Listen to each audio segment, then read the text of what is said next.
Hello everyone, welcome to our YouTube channel the commerce show. आज हम लोग solve करने वाले हैं 101 एमसीक्यूज़ किस सब्जेक्ट से रिलेटेड। जी हाँ, हमारा आज का टॉपिक है एंटरप्रेन्योरशिप। हम आपको पहले ही बता दें कि ये जो 101 एमसीक्यूज़ हम लोग सॉल्व कर रहे हैं, इसका मेन फोकस है आप लोगों के कंसेप्ट क्लियर करना। हम लोगों की पूरी कोशिश यही होनी चाहिए कि हमारे ज़्यादा से ज़्यादा कंसेप्ट क्लियर हो सके। ठीक है, तो आप सभी अपने नोटबुक और पेन के साथ बैठे और इस लेक्चर को अटेंड करिए। ठीक है, बहुत सारी चीज़ें हम लोग सीखने वाले हैं और ये वीडियो थोड़ी सी टाइम टेकिंग हो सकती है, तो एक पानी का बॉटल और एक शांत सी जगह ढूंढ करके आराम से इस लेक्चर को अटेंड करना स्टार्ट करिए। एंड हाँ, आप सभी लोग ध्यान रखिएगा, अगर इस वीडियो की आपको पीडीएफ चाहिए, ठीक है, तो आप इस टेलीग्राम चैनल को ज्वाइन कर लीजिए। वहाँ पर हमने इसका पीडीएफ या फिर आप कह सकते हो इसकी पीपीटी हमने प्रोवाइड कर दी है। ठीक है, आप इस टेलीग्राम चैनल को ज्वाइन करिए और फिर वहाँ पर हम आपको सारी चीज़ें प्रोवाइड करते जाएंगे। ठीक है, चलिए स्टार्ट करते हैं क्वेश्चन नंबर 1 से।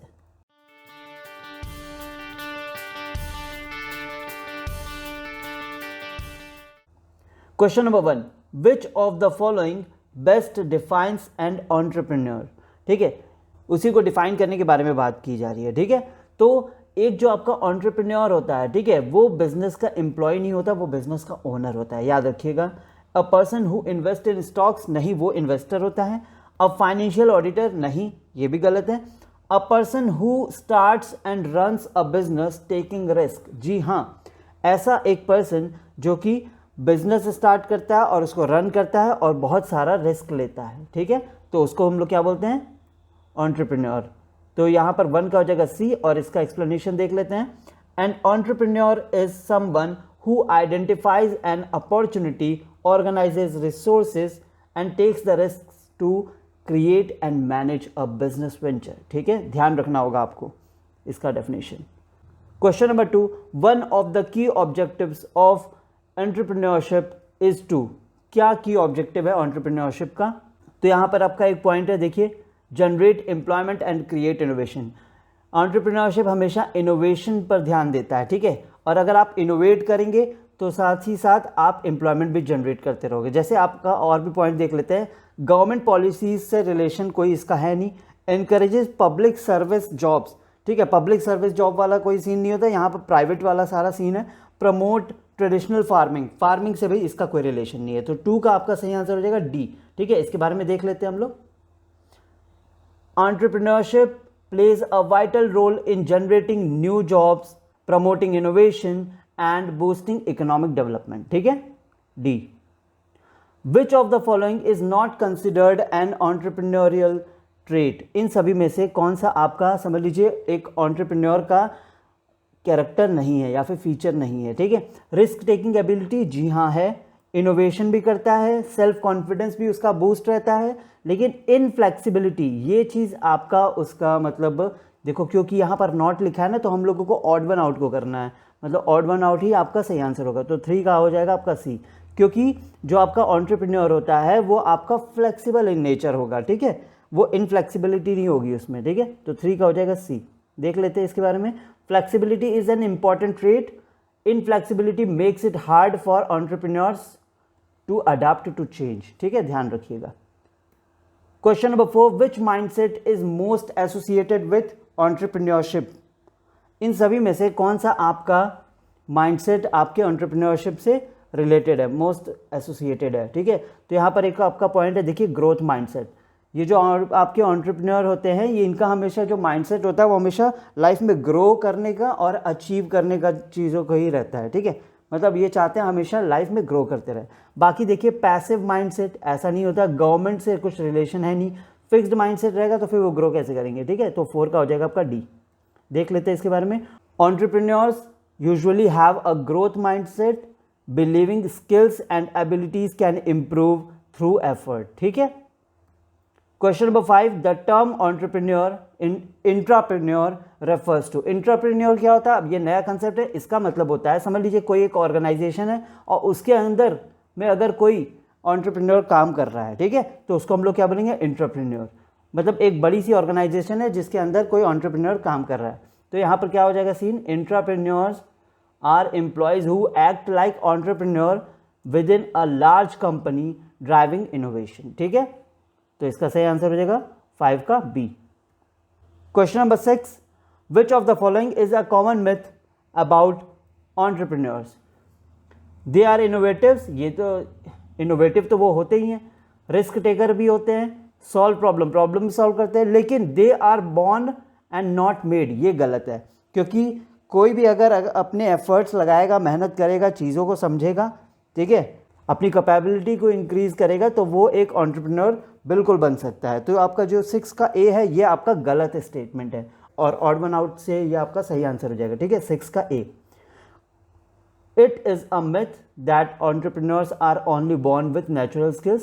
Many develop them through learning and experience. ठीक है। Question number 7, entrepreneurs usually prefer, अब क्या प्रेफर करते हैं entrepreneur? Routine task? जी नहीं। प्रेडिक्टेबिलिटी? जी नहीं। चैलेंजेस एंड अनसर्टेनिटी, क्योंकि ये रिस्क टेकर होते हैं ना, तो ये बहुत ज़्यादा चैलेंजेस और अनसर्टेनिटी को ही प्रेफर करते हैं, ठीक है। तो और लो रिस्क इन्वायरमेंट्स, ये भी आपका गलत है। 7 का हो जाएगा सी, ठीक है। Question number 8, which of these is a non financial motivation for becoming an entrepreneur? इन सभी में से कौन सा आपका नॉन फाइनेंशियल से मतलब नॉन फाइनेंशियल मोटिवेशन है, ठीक है। अर्निंग प्रॉफिट, ये आपका फाइनेंशियल से रिलेटेड हो जाएगा। जॉब सिक्योरिटी, ये भी आपका है। गवर्नमेंट ग्रांट्स, ये भी। लेकिन पर्सनल फ्रीडम, ये आपका फाइनेंशियल मोटिवेशन नहीं है, ठीक है। तो 8 का हो जाएगा आपका D. Question number 9, which of the following best describes the entrepreneurial process? इन सभी में से कौन सा आपका एंटरप्रेन्योरियल प्रोसेस को डिफाइन करता है अच्छे से, ठीक है। देख लेते हैं। Identify opportunity, arranged capital and exit, ये बिल्कुल गलत है, ठीक है। फिर नेक्स्ट देख लेते हैं। Idea, market analysis, resource organisation, then execution, ये आपका सही है। सबसे पहले क्या कर रहे हो आप, एक आइडिया जनरेट करो, फिर अपने जिस आइडिया आपको जहां पर प्रिवेल करना है उस मार्केट को एनालाइज कर रहे हो, फिर आप देख रहे हो आपको जो रिसोर्सेज यूज़ करना है उसको प्रॉपर्ली ऑर्गेनाइज कर रहे हो, और फिर लास्ट में आप एग्जीक्यूट कर रहे हो, ठीक है। तो ये आपको याद होना चाहिए। 9 का बी, ठीक है। देख लेते हैं। The correct entrepreneurial process involves identifying an idea, analysing feasibility, gathering resources and implementing the idea, ठीक है। Question number 10, the biggest risk entrepreneurs usually face is? अब वो क्या फेस करते हैं? जो बड़े बड़े रिस्क क्या क्या हो सकते हैं एक एंटरप्रेन्योर के लिए? टैक्सेशन, तो ये सभी को पे करना पड़ेगा। प्रमोशन डिले, ये भी आता रहता है। कंप्यूटिंग इश्यूज भी आता रहता है। लेकिन सबसे मेन जो आपका है लॉस ऑफ रेगुलर इनकम, ये बहुत ज़्यादा देखने को मिल जाता है, ठीक है। ये सबसे बड़ा रिस्क है एंटरप्रेन्योर्स के लिए, ठीक है। तो 10 का हो जाएगा A. Question number 11, which of the following is not a characteristic of a successful entrepreneur? इन सभी में से कौन सा आपका एक कैरेक्टरिस्टिक नहीं है किसी एक सक्सेसफुल एंटरप्रेन्योर के लिए? क्रिएटिविटी, जी हाँ, एक पॉजिटिव टर्म है, और ये आपका होता है आपका कैरेक्टरिस्टिक एक सक्सेसफुल एंटरप्रेन्योर का। अडेप्टेबिलिटी भी होता है, विजन भी होता है, लेकिन दूसरों के ऊपर डिपेंड रहना, जी नहीं, ऐसा नहीं होता। ये तो आपके इंडिपेंडेंट होते हैं आपके, ठीक है। तो 11 का हो जाएगा सी, ऑड वन आउट से। Question number 12, which famous entrepreneur started Amazon from a garage? ठीक है, अमेजॉन का फाउंडर कौन है? आप सभी को याद होना चाहिए। अमेजॉन का फाउंडर कौन है? आपके जेफ बेजोस। और क्या सीन है इसके आगे का, देखते हैं। Jeff Bezos started Amazon in 1994 from his garage as an online book store. ठीक है, स्टार्टिंग में वो बस एक ऑनलाइन बुक स्टोर था, लेकिन धीरे धीरे वो और ज़्यादा इवॉल्व होता गया। ठीक है, और आज आप लोग अमेजॉन से बहुत सारी चीज़ें ऑर्डर भी करते हैं। Question number 13, entrepreneurial motivation does not come from. Entrepreneurial motivation आपको किस चीज़ से नहीं मिलता है? ठीक है, फाइनेंशियल रिवॉर्ड से मिलता है, सोशल प्रेस्टीज से भी मिलता है, ऑटोनॉमी से भी मिलता है, लेकिन गवर्नमेंट जॉब्स इसका कोई रिलेशन ही नहीं है आपके मतलब एंटरप्रेन्योरशिप से। ठीक है, तो 13 का हो जाएगा सी, ऑड वन आउट से। ठीक है, 13 का C. Question number 14, which of the following is a push factor in entrepreneurship? Push factor का यहाँ ये मतलब है, ऐसी कौन सी चीज़ है कि जिसके होने से आप एंटरप्रेन्योर बनने के बारे में सोचोगे। ठीक है, तो इनहेरिटेड बिजनेस नहीं, इसमें आपकी चीज़ें कुछ और भी हो सकती हैं। न्यू प्रोडक्ट आइडिया ये भी हो सकता है, बट देखना हम लोग को कंपेयर करके, मतलब जिसमें आपको पुश किया जाए। ठीक है, नेटवर्क अपॉर्चुनिटीज़ ये भी हो सकता है, बट इसमें आप पुश नहीं हो रहे हो। लॉस ऑफ जॉब, देखिए जब आपकी जॉब चली जाएगी तब आपके दिमाग में एक ही चीज़ आता है कि यार कोई मैं बिजनेस करता हूँ। ठीक है, तो 14 का आपका हो जाएगा बी। ठीक है। आपको क्या करना पड़ेगा, आपको सारे ऑप्शंस को आपस में कंपेयर करना पड़ेगा और देखना पड़ेगा कि जो ऊपर स्टेटमेंट दिया हुआ है उस स्टेटमेंट के अकॉर्डिंग सबसे बेस्ट आंसर क्या हो सकता है। 14 का बी देख लेते हैं इसके बारे में। Push factors are negative circumstances like job loss that push people into entrepreneurship. ठीक है, ध्यान रखिएगा।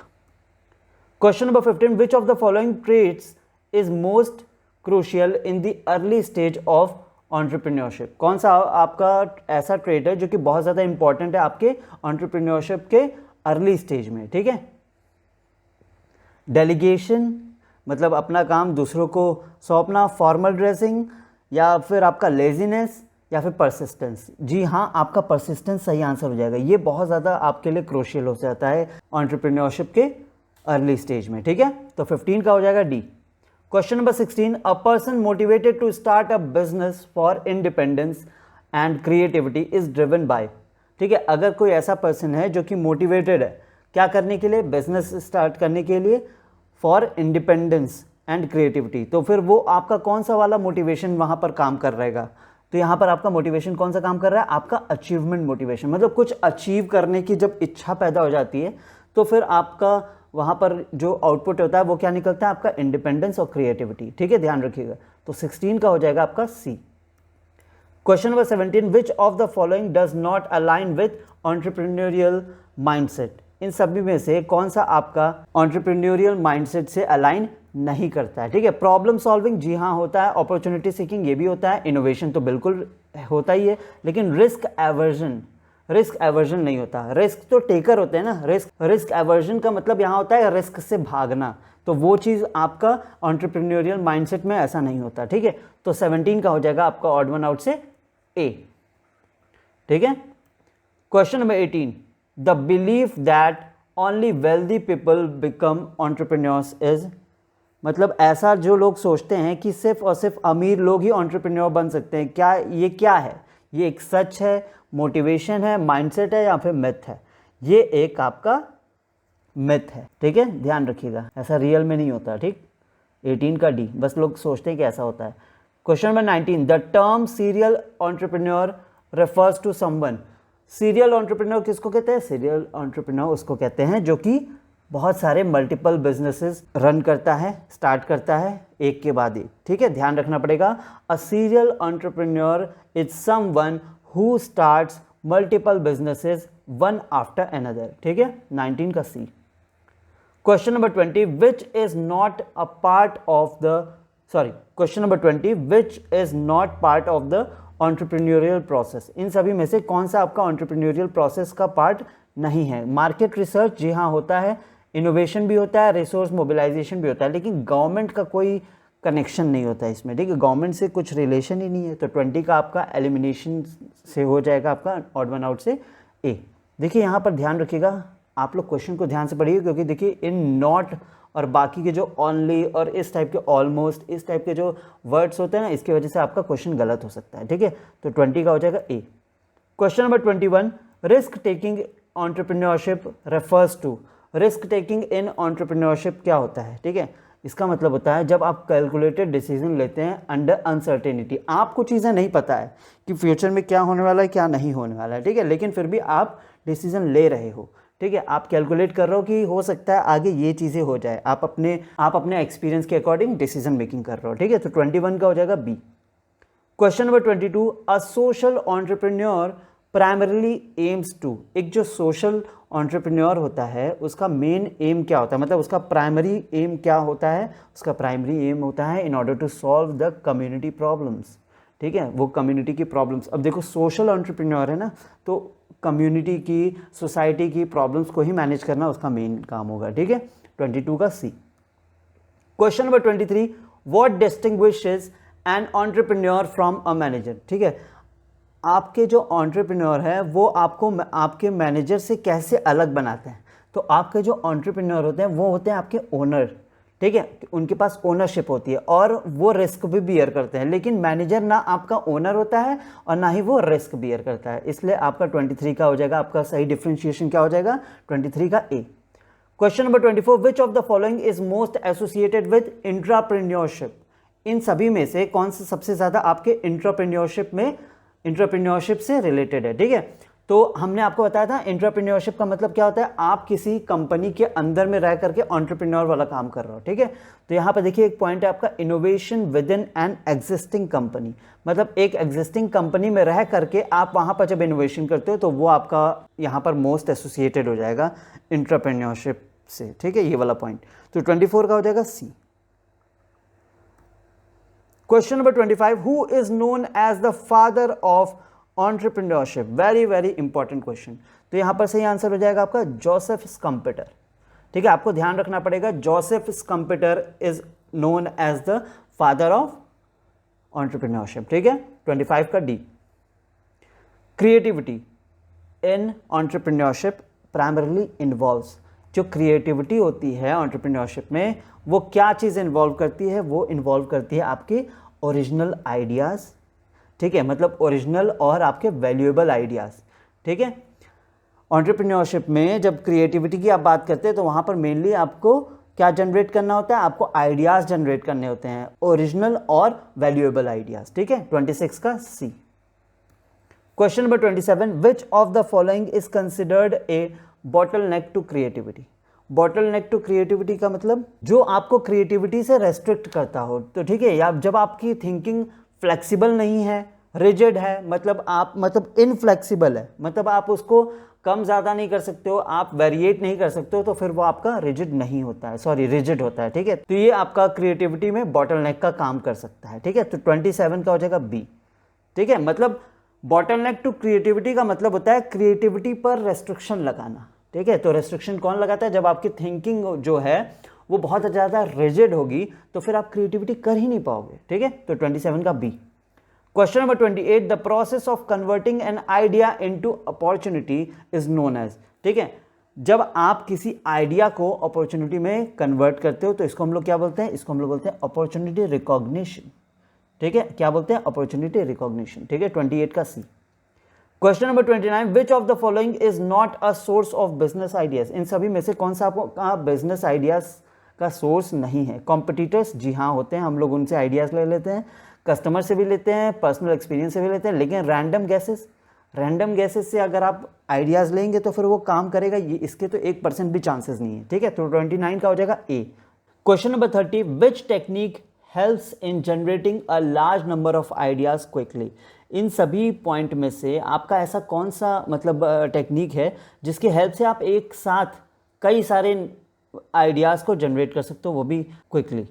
तो एक आपकी टेक्निक होती है ब्रेनस्टॉर्मिंग। इसमें क्या होता है, एक टॉपिक रखा जाता है सामने और उस टॉपिक से रिलेटेड जिसको पॉजिटिव नेगेटिव कैसा भी जो भी आइडियाज़ आ रहा है जिसके भी माइंड में, तो वो वहाँ सामने रख देता है। तो 30 का हो जाएगा आपका सी।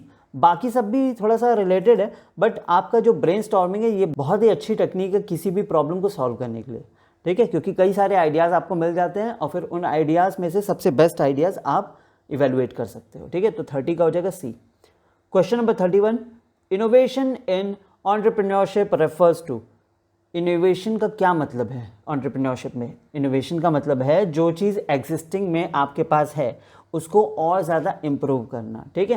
पहले देखिए, पहले जो हमारे पास फ़ोन थे, ठीक है, जो हम लोग यूज़ करते थे वो सिर्फ और सिर्फ कीपैड थे उसमें। अब उसमें और इनोवेशन करते गए तो फिर अब हम लोग टच स्क्रीन यूज़ करते हैं। वो दिन दूर नहीं है जब हम लोगों को फ़ोन कैरी करने की भी ज़रूरत पड़ेगी, ठीक है। तो धीरे धीरे क्या हो रहा है, इनोवेशन हो रहा है। तो 31 का ये क्या हो जाएगा आपका सही। तो 31 का आपका सही आंसर हो जाएगा इम्प्रूविंग द एग्जिस्टिंग प्रोडक्ट्स और प्रोसेसेस, ठीक है। 31 का B.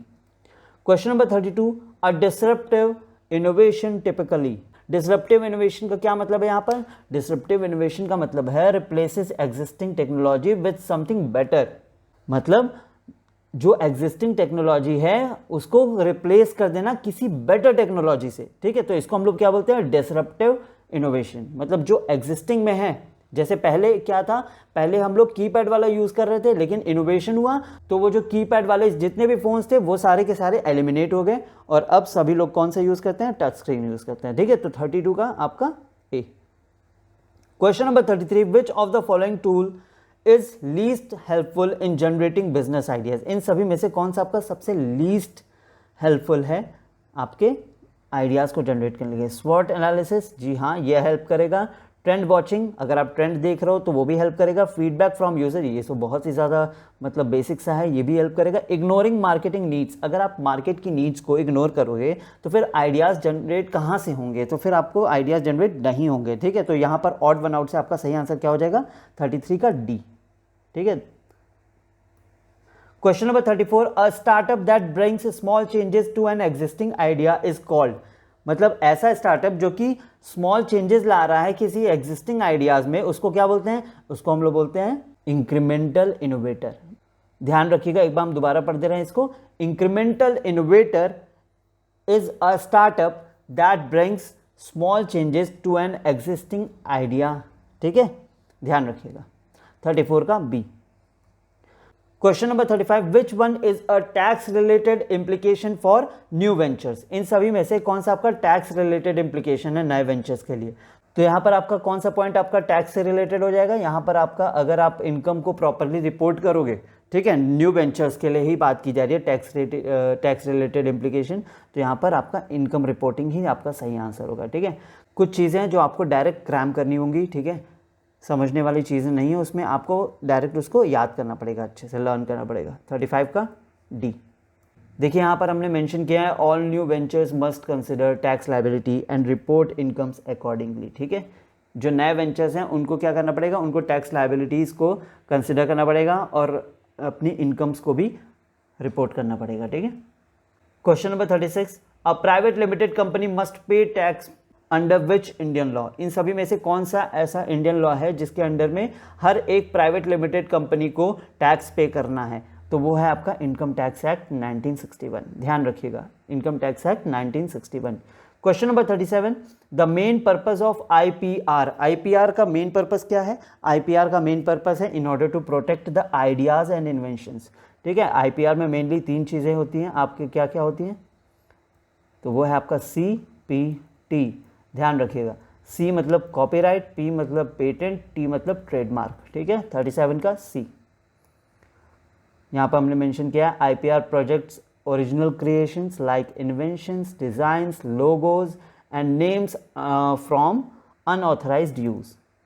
Question number 38, which IPR protects the visual symbol logo of a company, ऐसा कौन सा आईपीआर है जो आपके कंपनी के सिंबल या फिर लोगो को प्रोटेक्ट करता है, तो वो है आपका ट्रेडमार्क, ध्यान रखिएगा, ये जो ट्रेडमार्क है ये आपके लोगो या फिर आपके सिंबल को प्रोटेक्ट करता है, ठीक है।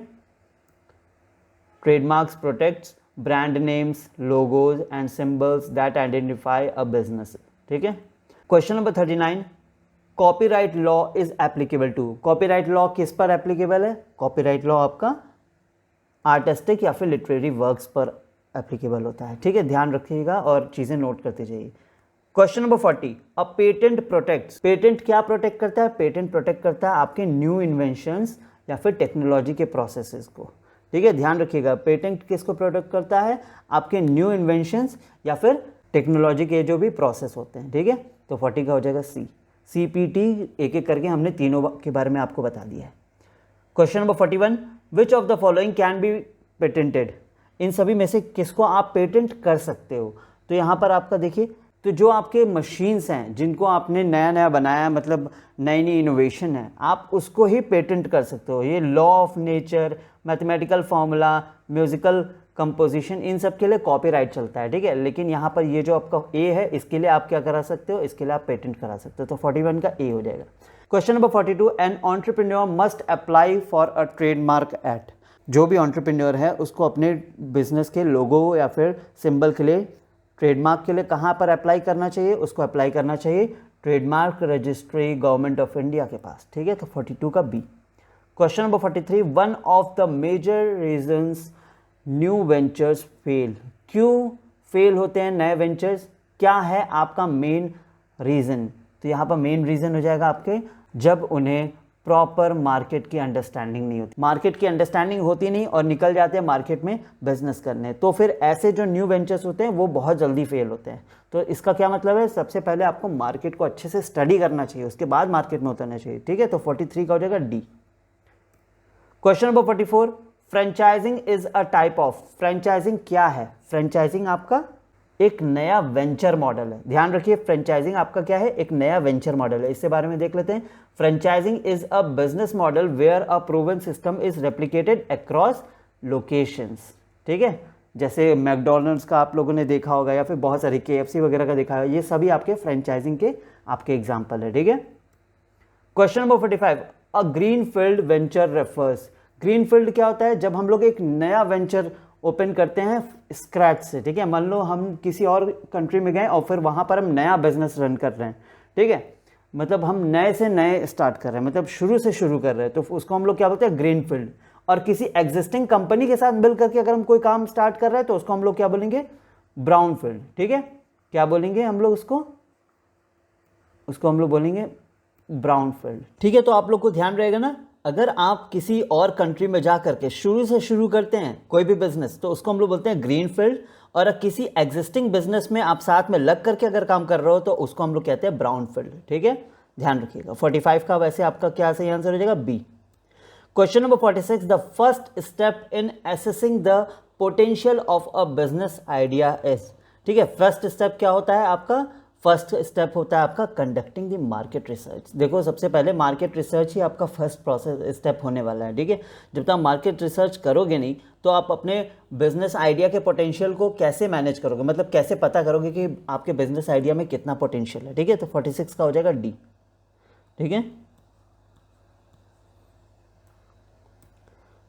यहाँ पर हमने लिखा है मार्केट रिसर्च हेल्प्स असेस, क्या क्या असेस करने में हेल्प करता है, demand, feasibility, competitiveness of idea. ठीक है, question number 47, a startup that is based on reverse engineering. अब रिवर्स इंजीनियरिंग का क्या सीन है, रिवर्स इंजीनियरिंग का सीन है कॉपी कैट स्टार्टअप। इसको हम लोग क्या बोलते हैं, कॉपी कैट स्टार्टअप। बस आपको ये बात ध्यान रखना पड़ेगा, जहाँ पर आपका रिवर्स इंजीनियरिंग से रिलेटेड कुछ पूछा जाएगा तो वहाँ पर आपका क्या हो जाएगा, कॉपी कैट स्टार्टअप। ठीक है, तो 47 का हो जाएगा B. Question number 48, which of the following is not covered under IPR। हमने बताया था ना आपका, सी से कॉपीराइट, ठीक है, पी से पेटेंट, टी से ट्रेडमार्क, लेकिन ये बैलेंस शीट कैसे इसमें इंक्लूड हो जाएगी, तो ऑड वन आउट से आपका सही आंसर हो जाएगा 48 का सी। ठीक है, बाकी सब सही आंसर है। Question number 49, which of the following best defines a business opportunity. इन सभी में से कौन सा आपके बिजनेस अपॉर्चुनिटी को सही से डिफाइन कर रहा है। ठीक है, तो यहाँ पर आपका एक पॉइंट है, ध्यान से देखिए, a potential idea validated by the marketed demand.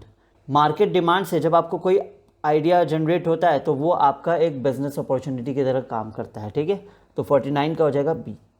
Question number 50, a key reason for protecting intellectual property.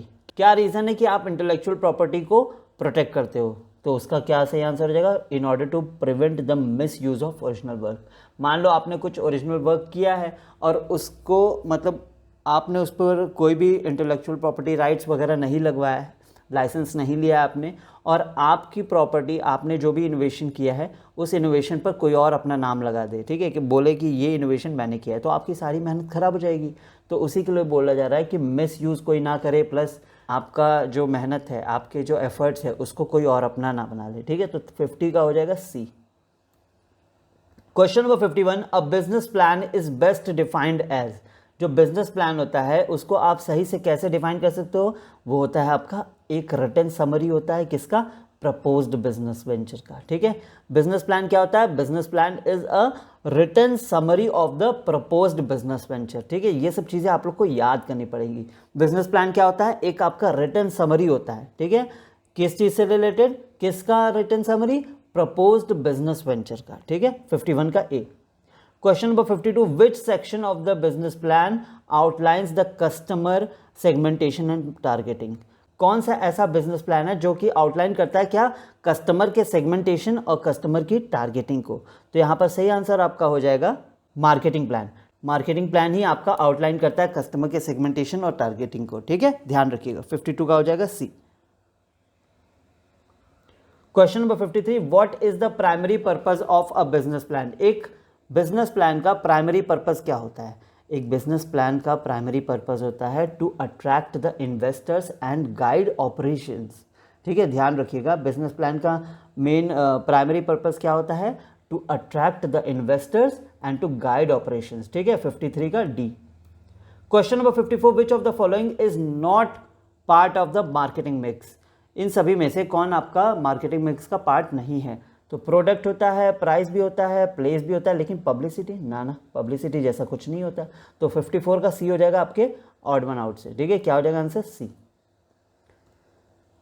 यहाँ पर हमने लिखा भी है पब्लिसिटी क्या है? आपका एक टूल है जिसके हेल्प से आप प्रमोशन करते हो, लेकिन आपके जो 4 पीस होते हैं वो क्या होते हैं? Product, price, place, promotion. ठीक है, question number 55, market positioning refers to. Market positioning का मतलब क्या था? ऐसा नहीं कि कोई प्रोडक्ट आप ले गए मार्केट में पोजीशन कर दिए, जी नहीं, यहाँ पर कस्टमर के माइंड में प्रोडक्ट को पोजीशन करने के बारे में बात हो रही है। ठीक है, तो यहाँ पर देखिए एक पॉइंट है आपका, creating a distinct image in customers mind. ठीक है, ये आपका सही आंसर हो जाएगा। तो 55 का हो जाएगा A, market positioning refers to creating a distinct image in customer minds. ठीक है, 55 का A. Question number 56, which type of market segmentation is based on age, gender, income etcetera. ध्यान रखिएगा ये सब चीजें आपके डेमोग्राफिक में ही इंक्लूड होती है। ठीक है, क्या क्या देख लेते हैं। Demographic segmentation is based on variables such as age, gender, occupation etcetera. ठीक है, ध्यान रखिएगा। क्वेश्चन नंबर 57, यहाँ पर स्वॉट का आपसे फुल फॉर्म पूछा जा रहा है, तो यही आपका होगा सही answer, strength, weakness, opportunity, strength. Sorry, यहाँ पर हमने बाय मिस्टेक स्ट्रेंथ ही वापस से लिख दिया, इसका यहाँ पर सही आंसर हो जाएगा थ्रेट। ठीक है, threats, strength, weakness, opportunity and threats, स्वॉट एनालिसिस। ठीक है, देखिए यहाँ पर हमने मेंशन किया है, स्वॉट is a strategic tool used in planning to evaluate internal and external business environments. ठीक है, इसके हेल्प से क्या कर सकते हो आप? इंटरनल और एक्सटर्नल एनवायरनमेंट को आप इवेल्युएट कर सकते हो। Question number 58, product design refers to. Product design का क्या सीन है? प्रोडक्ट डिजाइन का क्या मतलब होता है? प्रोडक्ट डिजाइन का मतलब होता है planning product features and functionality, मतलब प्रोडक्ट के क्या क्या फीचर्स होंगे और क्या क्या वो फंक्शन करेगा उससे रिलेटेड। ठीक है, तो 58 का आपका सही आंसर हो जाएगा सी। ठीक, 58 का C. Question number 59, which of the following is not a type of production system. इन सभी में से कौन सा आपका प्रोडक्शन सिस्टम नहीं है? तो वो है आपका पेरोल प्रोडक्शन। पेरोल प्रोडक्शन जैसा कुछ नहीं होता, बाकी आपका mass production, batch production, project production, ये तीनों होता है, लेकिन आपका पेरोल प्रोडक्शन जैसा कुछ नहीं होता। 59 का हो जाएगा D. Question number 60, a company choosing it's plant layout is a part of which plan. ठीक है, अगर कंपनी कोई चूज करती है अपना प्लांट लेआउट, तो ये आपका किस प्लान से रिलेटेड है? HR plan, financial plan, production plan, marketing plan. ठीक है, तो इसका सही आंसर हो जाएगा आपका सी, यानी कि प्रोडक्शन प्लान या फिर आपका ऑपरेशंस प्लान। ठीक है, ध्यान रखिएगा, चीज़ों को याद कर लीजिए। Question number 61, the decision to use labour intensive और capital intensive process is made in the. कौन से वाले प्लान में हम लोग डिसाइड करते हैं कि हम लोग लेबर इंटेंसिव यूज़ करेंगे या फिर कैपिटल इंटेंसिव टेक्निक यूज़ करेंगे? तो ये किस में हम लोग डिसाइड करते हैं? ये हम लोग डिसाइड करते हैं आपके ऑपरेशंस प्लान में ही। ठीक है, ध्यान रखिएगा कि हम लोग लेबर इंटेंसिव टेक्निक यूज़ करने वाले या फिर कैपिटल इंटेंसिव टेक्निक यूज़ करने वाले, किस में हम लोग डिसाइड करते हैं? ये हम लोग डिसाइड करते हैं ऑपरेशंस प्लान में। Question number 62, in HR planning the first step is. HR planning में फर्स्ट स्टेप क्या होता है? HR प्लानिंग में हम लोग सबसे पहले देखते हैं कि कितने मैन पावर की हम लोगों को नीड है, मतलब कितने लोगों की हम लोगों को नीड है। ठीक है, ध्यान रखिएगा, जब भी हम लोग ह्यूमन रिसोर्स प्लानिंग करते हैं उसमें हम लोग सबसे पहले देखते हैं कि हम लोगों को रिक्वायरमेंट कितने लोगों की है। ठीक है, assessing the man power needs, 62 का C.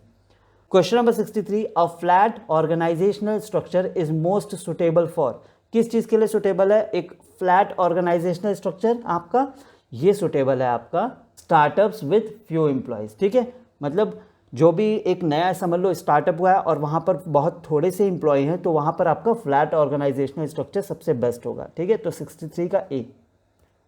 Question number 64, the financial plan section includes all of the following except. अभी इन चारों में से कोई एक है जो कि आपका फाइनेंशियल प्लान के सेक्शन में इंक्लूड नहीं होता है। वो क्या है? सेल्स फोरकास्ट होता है, प्रोजेक्टेड इनकम स्टेटमेंट भी होता है, ब्रेक इवन एनालिसिस भी होता है, लेकिन टीम हायरार्की चार्ट ये आपका फाइनेंशियल प्लान सेक्शन में इंक्लूड नहीं होता है। ठीक है, ध्यान रखिएगा। बाकी sales forecast, projected income statement और ब्रेक इवन एनालिसिस, ये तीनों चीज़ें आपकी इंक्लूड होती है। 64 का C. Question number 65, a balance sheet shows.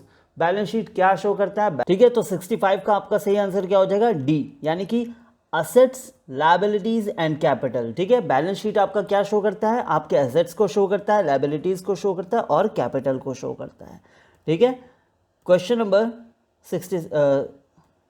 65 हो गया। Question number 66, profit and loss account is also known as, ठीक है। पीएल अकाउंट को हम लोग और किस नाम से जानते हैं? पीएल अकाउंट को हम लोग इनकम स्टेटमेंट के नाम से जानते हैं, ध्यान रखिएगा सी, ठीक है। पीएल अकाउंट को हम लोग और किस नाम से जानते हैं? इनकम स्टेटमेंट, ठीक है, ध्यान रखिएगा 66 का C.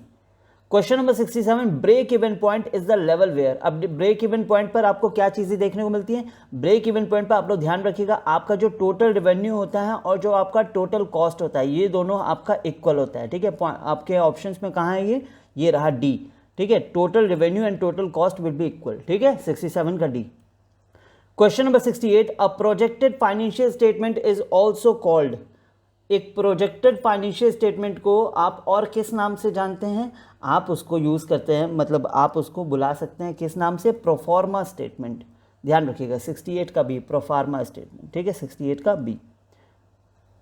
Question number 69, financial projections are important for. Financial projections क्यों इंपॉर्टेंट है? आप मतलब आपका प्रॉफिट हो रहा है, लॉस हो रहा है, या फिर आपकी कंपनी का जो भी फाइनेंस से रिलेटेड जो भी प्रोजेक्शन है, जो भी डेटा है, वो क्यों दिखाना चाहिए आपको? क्योंकि इन्वेस्टर कम्युनिकेट करते हैं और लोन अप्रूवल आपको भी मिलता है, ठीक है। मतलब अगर किसी कंपनी को आपके या फिर किसी कंपनी या फिर किसी भी इंडिविजुअल को आपकी कंपनी में इन्वेस्ट करना होगा, तो वो आपके फाइनेंशियल प्रोजेक्शन को देखेगा, ठीक है, उसको यूज़ करेगा।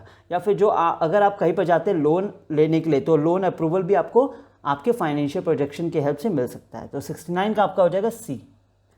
Question number 70, a startup estimating its cost of production would include.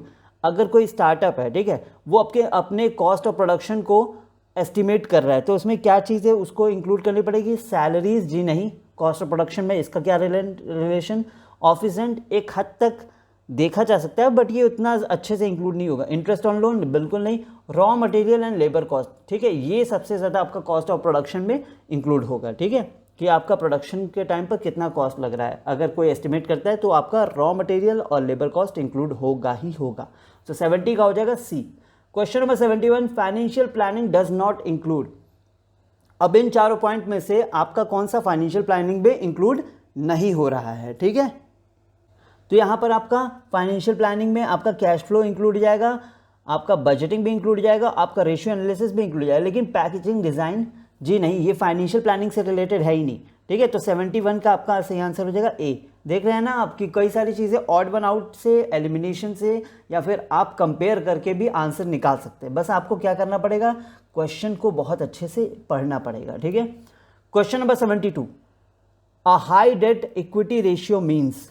High debt equity ratio का क्या मतलब है? अगर आपका डेट अपॉन इक्विटी, देखो इसको ऐसे लिख देते हैं, डेट अपॉन इक्विटी। अगर आपका डेट अपॉन इक्विटी ये वाला रेशियो है, ये वाला जो रेशियो है वो अगर हाई है, तो इसका मतलब होता है कि कंपनी आपका किस पर डिपेंड कर रही है? कंपनी डिपेंड कर रही है आपके बोरोड फंड्स पे, ठीक है, ध्यान रखिएगा। कंपनी आपकी किस पर डिपेंडेंट है? बोरो फंड्स पे, ठीक है, यानी कि बहुत रिस्की है। 72 का आपका C.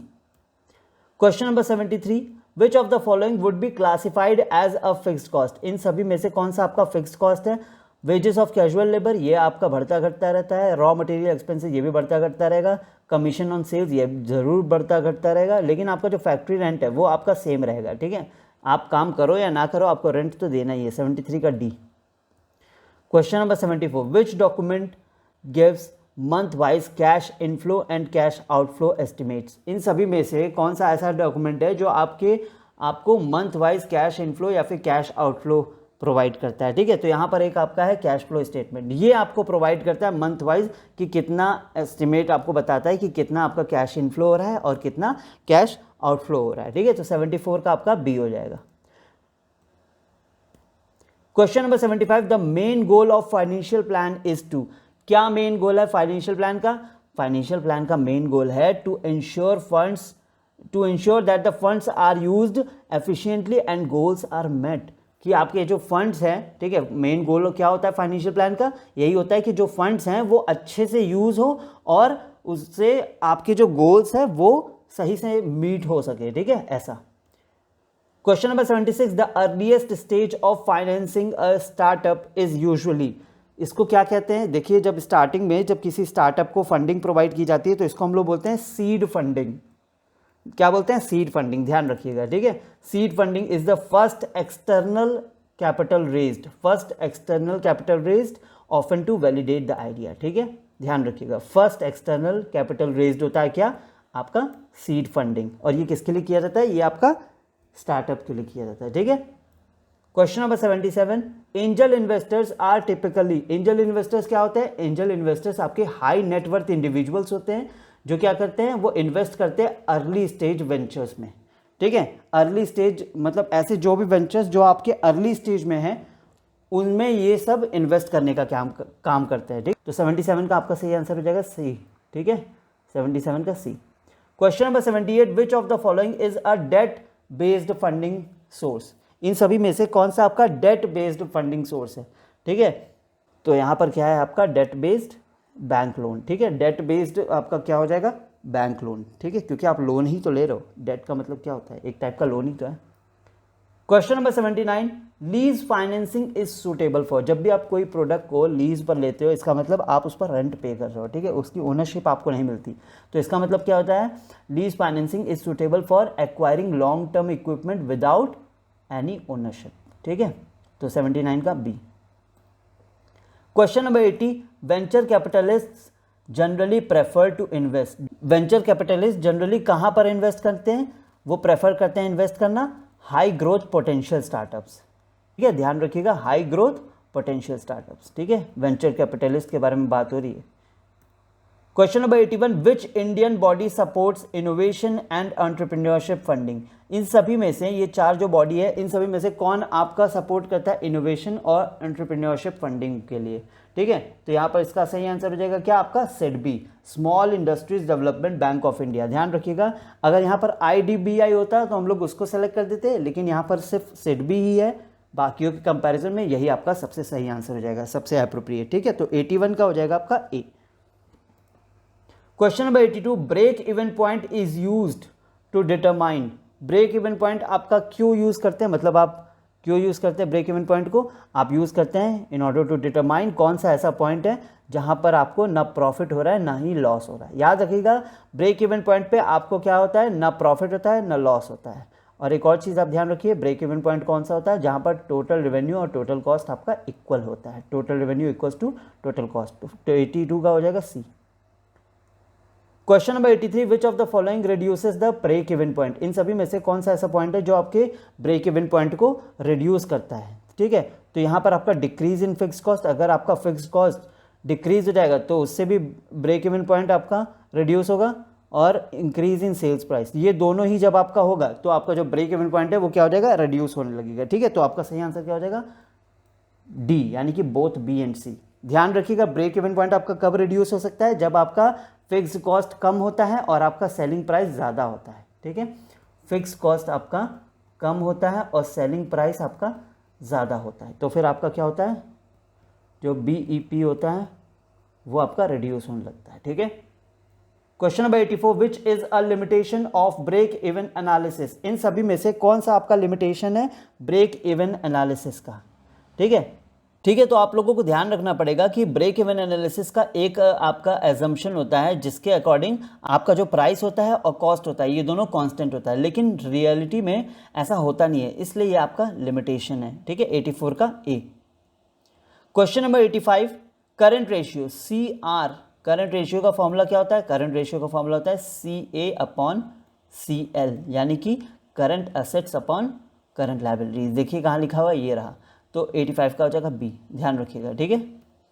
Question number 86, current ratio less than 1 indicates, अगर आपका करंट रेशियो 1 से कम है इसका मतलब करंट एसेट्स आपका कम है और करंट लायबिलिटीज आपके ज़्यादा है, ठीक है, तो जब आपकी लायबिलिटीज कम है और करंट एसेट्स ज़्यादा हैं, ठीक है, तो आपका इसका मतलब आप प्रॉब्लम में है, तो प्रॉब्लम वाला सिचुएशन यहाँ पर कहाँ दिख रहा है, good liquidity, poor short term solvency, high profitability, high turnover of inventory, तो यहाँ पर साफ साफ दिख रहा है आपका पुअर शॉर्ट टर्म सॉल्वेंसी, ठीक है, तो 86 का बी हो जाएगा। ध्यान रखिए, अगर लेस देन 1 बोल रहा है इसका मतलब CL ज़्यादा है, अगर मोर देन 1 बोल रहा है इसका मतलब CA ज़्यादा है, ठीक है, यानी कि current assets. 87, question number 87, return on investment measures, क्या मेजर करता है रिटर्न ऑन इन्वेस्टमेंट? ये मेजर करता है कि आपका profitability relative too invested capital, मतलब आपने कितना इन्वेस्ट किया था और आपको उसमें से प्रॉफिट कितना मिल रहा है, ठीक है। तो आप जब इन दोनों को कंपेयर करते हो तो उसी को हम लोग बोलते हैं return on investment. Question number 88, which of these is not a solvency ratio? इन सभी में से कौन सा आपका सॉल्वेंसी रेशियो नहीं है? तो आपका डेट इक्विटी सॉल्वेंसी रेशियो है, इंटरेस्ट कवरेज भी आपका सॉल्वेंसी रेशियो है, प्रोप्राइटरी रेशियो भी आपका एक सॉल्वेंसी रेशियो है, लेकिन जो आपका क्विक रेशियो है ये आपका सॉल्वेंसी रेशियो नहीं है, ठीक है, ध्यान रखिएगा, ठीक है। 88 का C. Question number 89, a sensitivity analysis helps to, sensitivity analysis किस चीज़ में हेल्प करता है? ये आपकी हेल्प करता है in order to understand how changes in variables impact the outcomes, मतलब कैसे कैसे आपके जो वेरिएबल्स में चेंज होते हैं, ठीक है, जैसे जैसे आपके वेरिएबल में जो भी चेंज होते हैं वो आपके आउटकम को कैसे इम्पैक्ट करते हैं, ठीक है। ये आपका बताता है किस में? ये आपका बताता है सेंसिटिविटी एनालिसिस में, ठीक है। तो 89 का हो जाएगा आपका B. Question number 90, a high debt equity ratio, मतलब हाई डेट इक्विटी रेशियो मतलब आप बहुत ज़्यादा लोन ले रहे हो, ठीक है। तो जब आप बहुत ज़्यादा लोन ले रहे हो तो नॉर्मल सी बात है उसको वापस से रीपे करने का भी रिस्क आपके ऊपर ही आएगा, तो 90 का हो जाएगा सी, ठीक है। Question number 91, the quick ratio excludes, quick ratio में क्या चीज़ एक्सक्लूड किया जाता है?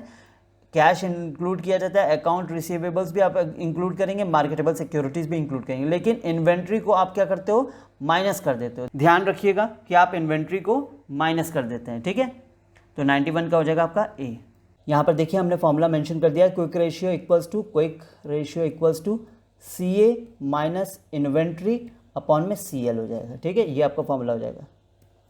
Question number 92, which valuation method uses projected future earnings, इन सभी में से कौन सा आपका ऐसा मेथड है जो कि आपके प्रोजेक्टेड फ्यूचर अर्निंग्स को यूज़ करता है? तो यहाँ पर आपका जो इनकम अप्रोच है यही यूज़ करता है प्रोजेक्टेड फ्यूचर अर्निंग्स को, ठीक है, यही याद रखिएगा आप। इनकम वैल्यूएशन जो अप्रोच होता है आपका, इनकम अप्रोच जो कि एक वैल्यूएशन मेथड है, यह आपका यूज़ करता है प्रोजेक्टेड फ्यूचर अर्निंग्स को, ठीक है। Question number 93, which funding source expects equity stake instead of repayment, ठीक है, ऐसा कौन सा फंडिंग सोर्स है जो कि एक्सपेक्ट करता है आपके इक्विटी स्टेक को ना कि रीपेमेंट को? तो यहाँ पर सही आपका आंसर हो जाएगा क्या? वेंचर कैपिटल, ठीक है। वेंचर कैपिटल ही आपके ऐसे फंडिंग सोर्स होते हैं जो कि आपके इक्विटी स्टेक्स को लेने के लिए ज़्यादा प्रेफर करते हैं इंस्टीड ऑफ रीपेमेंट, ठीक है। क्वेश्चन नंबर 94 में पूछा जा रहा है बूट स्ट्रैपिंग का क्या मतलब होता है? बूट स्ट्रैपिंग का मतलब होता है जब आप अपने पर्सनल फंड्स पर रिलाई कर रहे हो, ठीक है, मतलब आप बाहर से नहीं ले रहे हो पैसे, आप अपने पर्सनल फंड पर ही सारा काम कर रहे हो, ठीक है। देख लेते हैं, bootstrapping is a self funding minimal external help in early stages, ठीक है। Question number 95, in India which institution manages SIDBI's venture capital fund for startup, venture capital fund for startup, India में कौन सा ऐसा इंस्टीट्यूशन है जो कि manage करता है सिडबी के वेंचर कैपिटल फंड को स्टार्टअप के लिए, ठीक है। तो यहाँ पर सही आंसर हो जाएगा सिडबी इटसेल्फ, सिडबी खुद ही मैनेज करता है, ठीक है, आपको ध्यान रखना पड़ेगा, small industries development bank of India, ठीक है, ये हो गया आपका इसका फुल फॉर्म। 95 का D. Question number 96, the formula for break even quantity is, break even quantity का फॉर्मूला क्या होता है आपका? Fixed cost divided by S minus V C, यानी कि आप इसको ऐसे लिख सकते हैं F C divided by sales price minus V C, और sales price minus V C का क्या बोलते हैं हम लोग? फिक्स्ड कॉस्ट अपॉन कंट्रीब्यूशन, ठीक है। 96 का A. Question number 97, sensitivity analysis is also known as, sensitivity analysis को हम लोग और किस नाम से जानते हैं? हम लोग जानते हैं उसको व्हाट इफ एनालिसिस। ध्यान रखिएगा, सेंसिटिविटी एनालिसिस को हम लोग व्हाट इफ एनालिसिस के बारे में मतलब के नाम से भी जानते हैं, ठीक है। सेंसिटिविटी एनालिसिस को हम लोग व्हाट इफ एनालिसिस के नाम से भी जानते हैं, ठीक है। 97 का B. Question number 98, which of the following is a funding agency in India, इन सभी में से कौन सा आपका फंडिंग एजेंसी है इंडिया में? गूगल नहीं है, फ्लिपकार्ट भी नहीं है, अमेजॉन भी नहीं है, ठीक है। ये आपका क्या हो जाएगा सही आंसर? सिडबी। 98 का A. Question number 99, working capital, working capital क्या होता है? सीए जब आप करंट एसेट्स में से सारे के सारे करंट लायबिलिटीज़ को माइनस कर दोगे तो आपका क्या आ जाएगा? वर्किंग कैपिटल आ जाएगा। यहाँ पर देखिए सही आंसर हो जाएगा आपका डी। ध्यान रखिएगा, फॉर्मूला वगैरह याद रखिएगा, ठीक है, छोटे छोटे सम्स आपके सामने आ सकते हैं। तो 99 का हो जाएगा D. Question number 100, financial projections are most useful for, financial projection आपके सबसे ज़्यादा यूजफुल किस चीज़ के लिए है?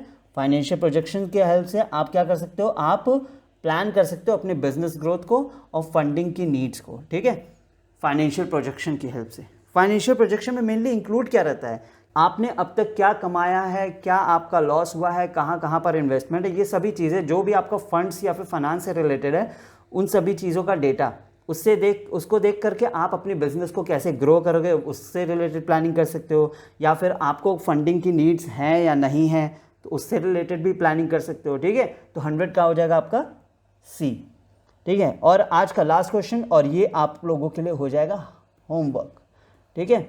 आप सभी को क्या करना है, the question number 101, the main use of ratio analysis is to, अब कौन सा मेन यूज है रेशियो एनालिसिस का, तो आपको ध्यान देना है, इन चारों पॉइंट में से आपको मेंशन करना है कमेंट बॉक्स में कि कौन सा आपका सही आंसर है, ठीक है।